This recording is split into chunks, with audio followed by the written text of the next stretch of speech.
We have a Ghoti fish list for everybody today. We have Benkai Numeron and Crystal Beast along with some other goodies cooking in the format.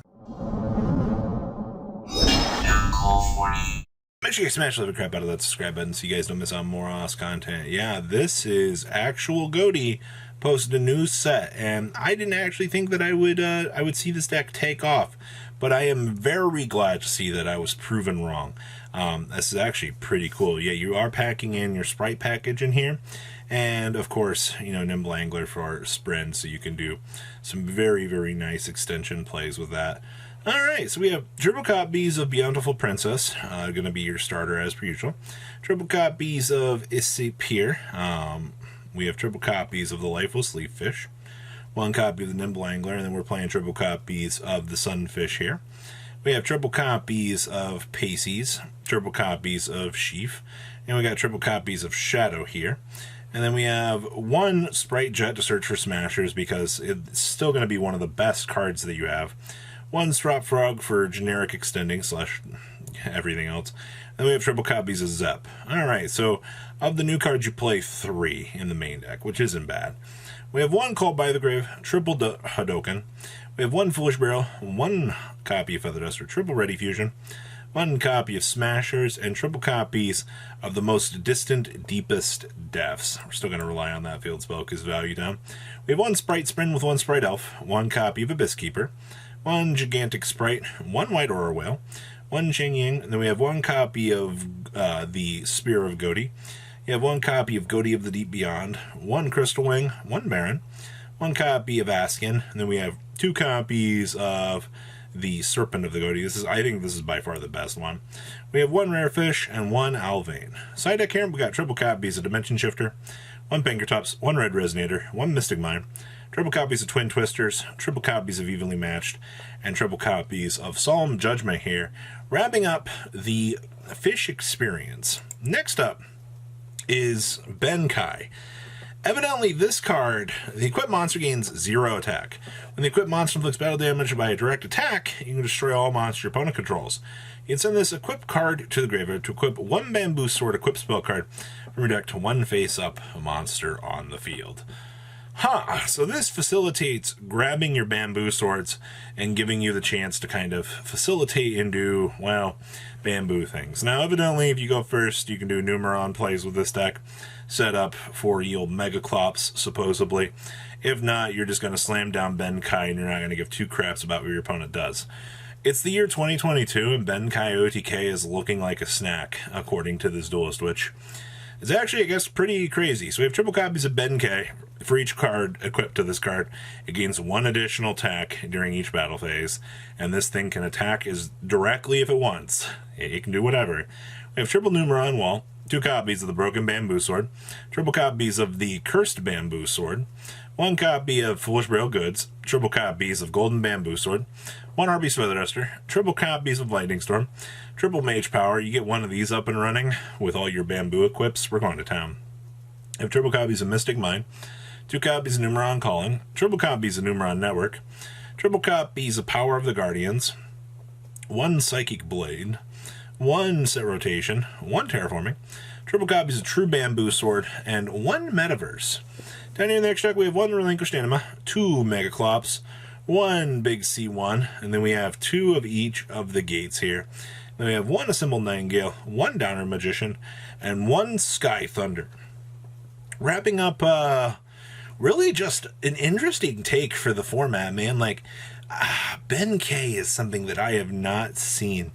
And so, man, this is such a nostalgia trip. Next up is Crystal Beast. Now, I swear, every week I look back around at Crystal Beast and I'm like, you know, this deck keeps, it's doing well locals, all right? So, which tells me that as long as you have a decent idea of what you're doing with Crystal Beast to some capacity, you should be able to do well with this, which I think is a good thing in the long run. I think a lot of people kind of underestimate the power of something like this. For example, you know, Crystal Beast, oh my gosh, like combo too hard, you know, slamming down big Rainbow Dragon fusion difficult. I get it.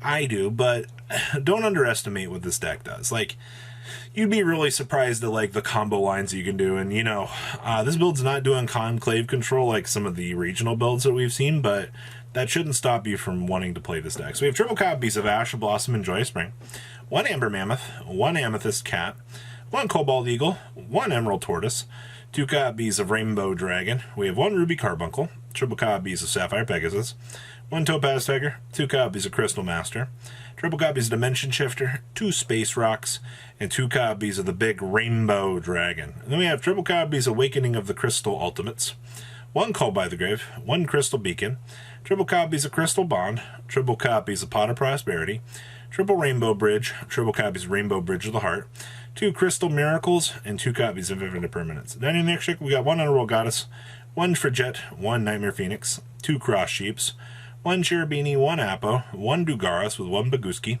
1 Abyssal, 1 copy of the Ultimate Crystal Beast Rainbow Overdrive 2.0, 1 Starving Venom, 1 Overdragon, 1 Rainbow Neos, and 1 Dark Neos. And then we have 2 copies of DD Crow, 2 Ghost Sister and Spooky Dogwood, 1 Big Space Rock, 1 Burial, 2 copies of Cosmic Cyclone, triple Hadoken, and 2 copies of Twin Twister here, wrapping up your Crystal Beast experience. Next up is Brandon High Spirits Turbo, baby. Now, the fact that you get so many other cool plays with this deck. Obviously, we're playing the Night Sword Serpent, since the Great Card fix, but also summon it, but ban from leaves the field. And we're actually playing Trick Clown here. God. The free value, we're just playing more good cards to resolve off a Scream. Like, that's all this is. I also see we're playing the Tier Element's Heartbeats down here as well. Okay. So, we have 1 copy of Albion, 1 copy of Druidworm, with triple copies of Magnamut, triple copies of good old Fenrir, 1 copy of the Night Sword Serpent, 1 Trick Clown, triple copies of Havness, triple copies of good old Merly, triple copies of Reno Heart, and triple copies of Shayrin. And then, of course, Brandon High Spirits here. Looks like this card's going to be really good here. We have 1 Called by the Grave, 1 Instant Fusion, triple copies of Paralineo, triple copies of Scream because chain blocking is good, 1 Terraforming, triple copies of Imperm, 2 copies of Dynamiskis, and 1 Solix. So that's pretty straightforward for your main deck here. Extract Enemy, 1 Sprite Elf, 1 Unicorn, 1 IP, 1 Dehark, 1 Totally Awesome, 1 Redoer, 1 Bahamut Shark with 1 Abyss Dweller, 1 Lulu Karos, 2 copies of Kitagalos, 1 Kaleido Heart, 1 Draco Stapelia, 1 Mud, and 1 Garuda. Side deck here we got 1 Pankratops, 2 Lava Golem, triple Cosmic Cyclone, 1 Feather Duster, 2 Heartbeats, triple Anti-Spell, and triple copies of Evenly Matched here, wrapping up, I would say, probably one of your more meta-filled lists, especially with the YCS coming up here. Give this list a look over, kind of take a little bit of a peek at this and go, you know, is this what the deck's going to look like here post-format? And I think the answer is probably going to be yes. I think you're going to see an evolution pretty similar to this, all right? Next up here, the last list here was a first place from Alpha Gaming. I always get their, yeah, AlphaYGO, excuse me. So the first place Scrap Dino list, and yes, Druisworm and Magnum are in here. You see the adaptability for this? So what happens when your format goes tipsy-topsy, where you have to kind of rely on cards like this in order to, you know, equalize the metagame. So we have 2 copies of Animardor Archosaur, 1 Artifact Scythe, triple copies of Baby Ceratosaurus, 1 Druidworm, 2 copies of Magnamut, 1 Pankratops, 1 Doggeron, with 1 Giant Rex, 1 Misk, triple copies of Space Rock, 1 Pterodon, 1 Scrap Chimera, 1 Scrap Golem, triple copies of Scraptor, we got triple copies of Oviraptor, 2 copies of Ultimate Conductor, 1 Called by the Grave, 2 copies of Double Evolution Pill, triple Fossil Dig, triple copies of Lost World, triple Pot of Prosperity, and 1 copy of Terraforming here. Down in the next trick, we got 1 Secure Gardena, 1 Scrap Wyvern, 1 Pentastag, 1 Linkaribo, 1 IP, 1 Boral Sword, 1 Dagda, 1 Apollosa, 1 Tornado Dragon, 1 Dugaras, 1 Baguski, 1 Logia with 1 Dolka, 1 Exaton Knight, and 1 Borreload Savage. Wrapping up your chunk of deck profiles, I do want to say, like, this little package here, as long as everything goes well, this will give you a fighting chance in the metagame for about 2 weeks until the Ishizu cards come out, and then you're just going to cry yourself to sleep as that format gets way more degenerate than it ever actually needs to be. But what do you guys think about everything so far? Please leave a comment below, tell me what you guys think, and I will see your beautiful faces back here later in the day, guys. Peace out.